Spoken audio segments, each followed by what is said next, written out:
प्यासी नदी, क्या थी नौकरानी की कहानी।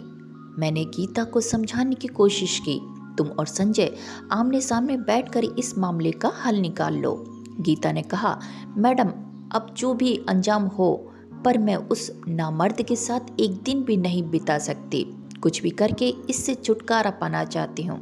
नमस्कार दोस्तों, अगर आपको आज की कहानी पसंद आए तो प्लीज़ कहानी को लाइक, शेयर और सब्सक्राइब कीजिएगा। Thank you so much.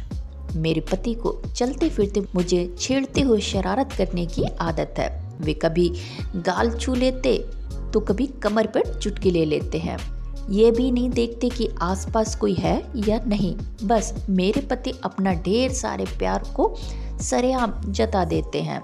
मेरे मना करने पर या शर्म करो कहने पर कहते हैं, अरे यार, अपनी खुद की बाकायदा बीवी को छेड़ रहा हूँ, कोई राह चलती लड़की को नहीं और प्यार जता रहा हूँ, सता नहीं रहा, समझी जानू। बेशक मुझे भी उनका यूं प्यार जताना गुदगुदा जाता है। कभी चुपके से मैं इनकी पप्पी ले लेती हूँ। हम मियाँ बीवी जो हैं, एक दो बार मैंने नोटिस किया है कि मेरी काम वाली गीता हम पति पत्नियों की ये अटकलियाँ दरवाजे के पीछे खड़े रहकर छिप छिप कर देखती थी। पहले तो मुझे लगा ये मेरा भ्रम है, पर गीता अब तो ऐसी हरकत बार बार करने लगी थी। वैसे गीता बहुत अच्छी है, स्वभाव की, मिलनसार और काम भी परफेक्ट, कभी शिकायत का मौका नहीं देती। जब वह कुंवारी थी तभी से हमारे घर में काम कर रही है। अभी 1 साल पहले ही उसकी शादी हुई है। ससुराल यहीं पास में ही है, तो शादी के बाद भी गीता ने काम नहीं छोड़ा। वह हमारे परिवार से घुल मिल गई है। दरअसल कुंवारी लड़कियों को ऐसी हरकतें देखने की उत्सुकता रहती है, पर गीता की तो अब शादी हो गई है। उसका पति भी उसे प्यार करता होगा, शादीशुदा सुख देता होगा, फिर हमें प्यार जताते देखने की इतनी ललक क्यों है। मैंने अपने पति अभिराज को इस बारे में बताया भी, पर उन्होंने बात को मजाक में टाल दिया। पर मैं अब तक सतर्क हो गई थी। जब गीता काम करने आती थी तब मैं अपने पति से दूरी बनाने की कोशिश करती थी। यूं ही साल भर बीत गया। एक दिन बिना बताए गीता काम पर नहीं आई। आज तक ऐसा कभी नहीं हुआ, क्योंकि जब छुट्टी लेनी होती है तब वह बता कर जाती है या फ़ोन कर देती है। हमने सोचा कि आ गया होगा कोई काम, पर जब वह दूसरे दिन भी नहीं आई तो मैंने उसके पति को फ़ोन लगाया, पर कोई रिप्लाई नहीं। मैंने अभिराज से कहा, चलिए ना गीता के घर, मुझे फिक्र हो रही है, ज़रूर कुछ हुआ है, वरना गीता यूँ बिना बताए कभी छुट्टी नहीं लेती। इनको ज़्यादा फिक्र नहीं थी तो बोले, अरे शालू, कोई दूसरी काम वाली रख लो ना यार, कहाँ दूसरों के झमोलों में पड़ रही हो। मुझे ऑफिस के लिए देर हो रही है, मैं चलता हूँ। पर मेरे मन को चैन नहीं था। मैं इनके ऑफिस जाते ही एक्टिवा लेकर निकल गई। एक बार भारी बारिश थी तो हम गीता को छोड़ने गए थे। पास वाली बस्ती में ही रहती है, इसलिए घर देखा हुआ था। मैंने एक्टिवा गली के नाके पर पार्क की और छोटी सी पगडंडी पर चलते हुए उसके घर पहुंची। देखा तो गीता की सास आंगन में बैठी लहसुन छील रही थी। मैंने पूछा, मौसी गीता कहाँ है, 2 दिन से काम पर नहीं आई। यह सुनते ही मौसी तुनक कर खड़ी हो गई और दहाड़ते हुए बोली, नाम मत लो उस उल्टा का, हमारी इज्जत पर पानी फेर दिया उस करमजली ने। मैंने हकीकत जाननी चाहिए, पर वे गीता को गालियां देती मेरे मुंह पर दरवाजा बंद करके घर के भीतर चली गई। पड़ोस के घर में खड़ी एक लड़की चुपके से मुझे देख रही थी। मैं उसके पास गई तो वह भी दरवाजा बंद करने लगी, पर मैंने धक्का देकर दरवाजा खोल दिया और पूछा, अगर तुम्हें पता हो तो सिर्फ इतना बता दो कि गीता कहाँ है। सरकारी अस्पताल में, कहकर वह लड़की दरवाजा बंद करके चली गई। मैंने एक्टिवा ली और सरकारी अस्पताल आ गई। कितनी देर इधर उधर भटकते हुए मुश्किल से गीता को ढूंढा। देखा तो वहाँ पुलिस भी थी। मुझे कुछ समझ में नहीं आ रहा था कि गीता ने ऐसा क्या किया होगा। मैं नज़दीक गई तो मुझे देखकर गीता ने शर्म के मारे चेहरा दूसरी तरफ कर लिया। मैं एक कुर्सी पर बैठ गई और गीता से कहा, इधर देखो। गीता नजरें झुकाए हुए बोली, मैडम आप यहाँ? मैंने कहा, जब तुमने कोई खबर नहीं दी तो मुझे आना ही पड़ा। बताओ भी क्या हुआ है, कहीं गिर विर गई हो या किसी ने मारा है? एक एक बात बताओ। गीता ने कहा, मैडम सब बताऊंगी, थोड़ी ठीक हो जाऊं फिर घर आती हूँ, यहाँ कुछ बताना ठीक नहीं है। मेरी बात सुनकर आप भी इंसाफ करना कि मैं सही हूँ या गलत। मुझे लगा कि शायद कोई गंभीर बात है, इसलिए मैंने कहा ठीक है, मैं इंतज़ार करूँगी। ये ले 5,000 रुपये रख, और किसी भी चीज़ की ज़रूरत हो तो फ़ोन कर मुझे बता देना और मैं घर आ जाऊँगी। सबसे पहले जब तक गीता ठीक होकर वापस नहीं आती तब तक किसी दूसरी काम वाली का इंतज़ार करना पड़ेगा। इंटरकॉम पर पूरी सोसाइटी से पूछ लिया, सविता नाम की एक काम वाली मिल गई। मैंने अपने पति को गीता के बारे में बताया, पर हमदर्दी के बदले डांट मिली। अब नई काम वाली मिल गई है ना, छोड़ो कि गीता की लाइफ में क्या हुआ है, वह जानने की तुम्हें क्या ज़रूरत है। फिर भी मेरे मन में गीता के प्रति अपनापन था। सालों से वह हमारी ज़िंदगी का हिस्सा रही है। अगर वह किसी मुसीबत में भी है तो हमारा फ़र्ज़ बनता है कि उसकी मदद करना।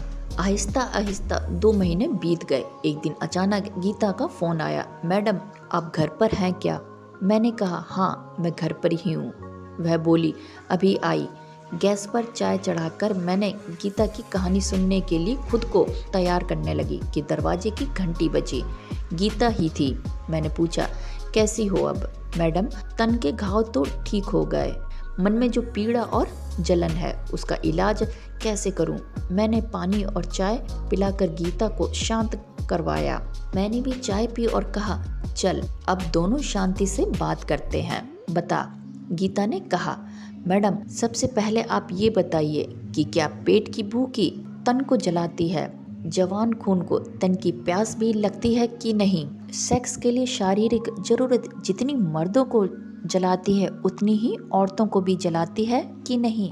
शादी के बाद भी इस जोश का इलाज न हो तो औरत को क्या करना चाहिए? मैडम मेरी शादी को 2 साल हो गए हैं, पर अभी तक कुंवारी हूँ। मेरे पति संजय नामर्द हैं, आज तक उसने मुझे छुआ तक नहीं है। मेरे भीतर का जोश लावा की तरह दहक रहा है। अगर यही सब मर्द के साथ होता तो अपनी ज़रूरत पूरी करने के लिए वह कहीं भी मुंह मारता कि नहीं? कौन इस तन की आग से बच पाया है?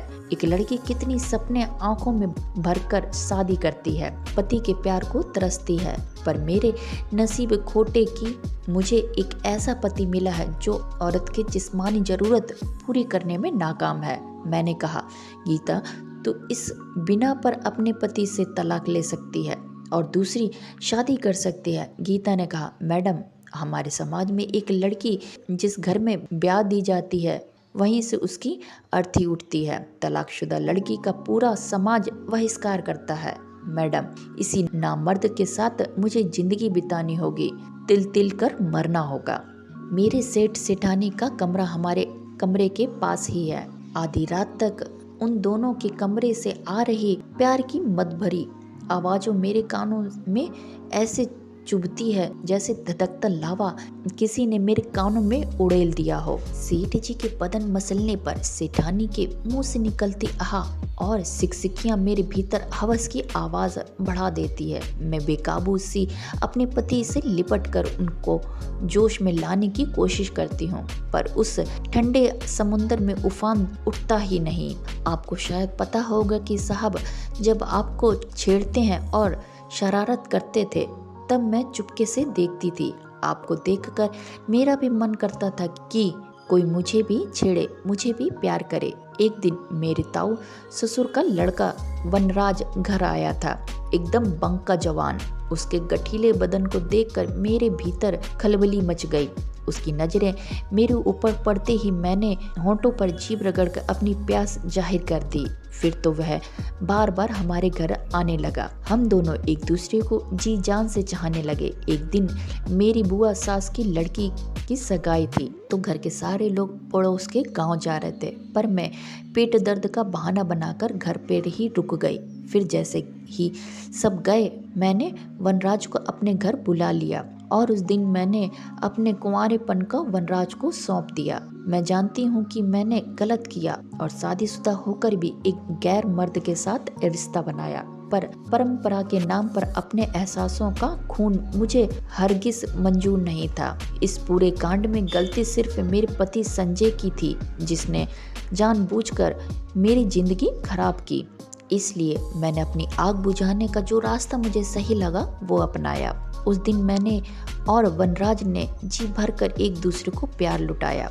उसके बाद जब भी मौका मिलता वनराज मेरी शारीरिक ज़रूरत पूरी कर देता। मैडम, मैंने सिर्फ सेक्स के लिए वनराज से रिश्ता नहीं बनाया, बल्कि हम दोनों एक दूसरे को दिलो जान से प्यार करते हैं। लेकिन एक दिन मैं और वनराज घर की छत पर एक दूसरे के प्यार में पागल होते खो गए कि मेरे पति ने हमें ऐसी हालत में देख लिया। वह पास ही पड़ी लाठी उठाकर मुझे पीटने लगा, पर मैं दिल जली अधूरी प्यासी थी, इसलिए उसके हाथ से लाठी छीनकर मैंने उस नामर्द पे ऐसे टूट पड़ी कि सारी हड्डियों का चूरमा बना दिया।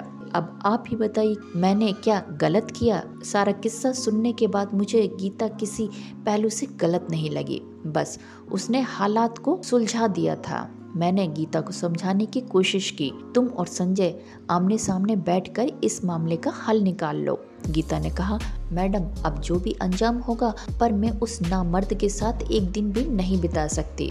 कुछ भी करके इससे छुटकारा पाना चाहती हूँ और वनराज के साथ अपनी जिंदगी बिताना चाहती हूँ। परिवार और समाज के डर से मुझे अपनी जिंदगी ढोनी नहीं, बल्कि जश्न सी जीनी है।